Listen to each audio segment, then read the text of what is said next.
తెలంగాణ రాష్ట్రం నుంచి చాలా మంది బతుకుదెరువు కోసం, అప్పులు తీర్చడం కోసం మరి గల్ఫ్ దేశాలకు, ఇజ్రాయెల్ దేశాలకు వెళ్ళి అక్కడ ఈ ఏజెంట్ల వలలో చిక్కుకొని చాలా మంది బతుకులు ఆగమైతా ఉన్నాయి.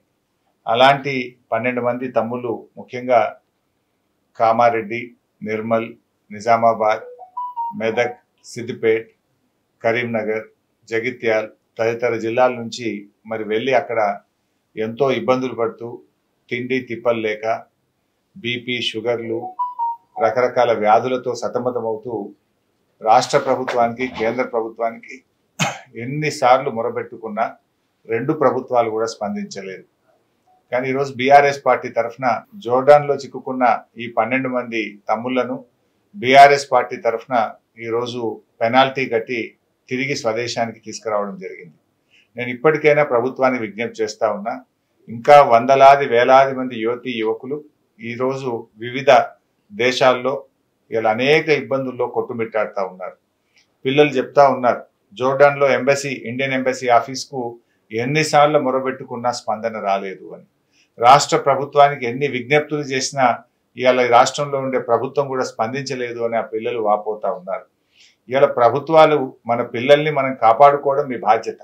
ఇవాళ 2 ప్రభుత్వాలు మొద్దు నిద్రపోతే బీఆర్ఎస్ పార్టీ ఈ 12 మంది పిల్లల్ని కాపాడి స్వదేశానికి తీసుకురావడం జరిగింది. సో ఈ 12 మంది గురించి కాదు నేను ఆలోచిస్తున్నది, ఈ 12 మందే కాదు, ఇంకా చాలా మంది పిల్లలు అక్కడ చిక్కుకొని ఉన్నారు. ఇప్పటికైనా రాష్ట్ర ప్రభుత్వము, ఇటు కేంద్ర ప్రభుత్వం స్పందించి ఇలాంటి పిల్లలు, కష్టాల్లో ఉన్నటువంటి భారతీయులను, తెలంగాణ బిడ్డలను తిరిగి స్వదేశానికి తీసుకొచ్చేటువంటి బాధ్యతను, చర్యలు తక్షణమే తీసుకోవాలని చెప్పి నేను రాష్ట్ర కేంద్ర ప్రభుత్వాలను డిమాండ్ చేస్తా ఉన్నా. ఇవాళ రేవంత్ రెడ్డి చాలా మాటలు చెప్పాడు ఎన్నికల ముందు. గల్ఫ్ సంక్షేమ బోర్డు పెడతానని, వాళ్ళ కోసం ప్రత్యేక పాలసీ తీసుకొస్తామని, నిధులు పెడతామని చెప్పారు. 2 సంవత్సరాలైనా రేవంత్ రెడ్డి నుంచి స్పందనే లేదు. ఆయన మాటలకు ఎక్కువైపోయింది తప్ప ఏ ఒక్కటి కూడా ఇచ్చిన హామీలు ఇవాళ నెరవేర్చేటువంటి పరిస్థితి కనబడతలేదు. మన రాష్ట్రం నుంచి అలా 8 మంది ఎంపీలను బీజేపీ పార్టీ గెలిచింది. 2 కేంద్ర మంత్రులు ఉన్నారు. నేను వాళ్ళకు స్వయంగా లేఖ రాసిన వీళ్ళ గురించి ఆలోచించండి అని, కానీ స్పందన రాలేదు.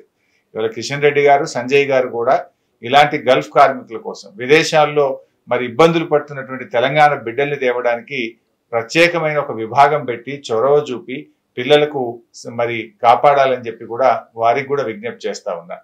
ఇవాళ మనం అధికారంలో ఉన్నటువంటిది, ప్రజలు మనకు అధికారం ఇచ్చింది, ఆపదలో ఉన్న ప్రజల్ని ఆదుకోవడానికి, కష్టాల్లో ఉన్నటువంటి ప్రజల్ని కాపాడుకోవడానికే ప్రభుత్వాలు ఉంటాయి.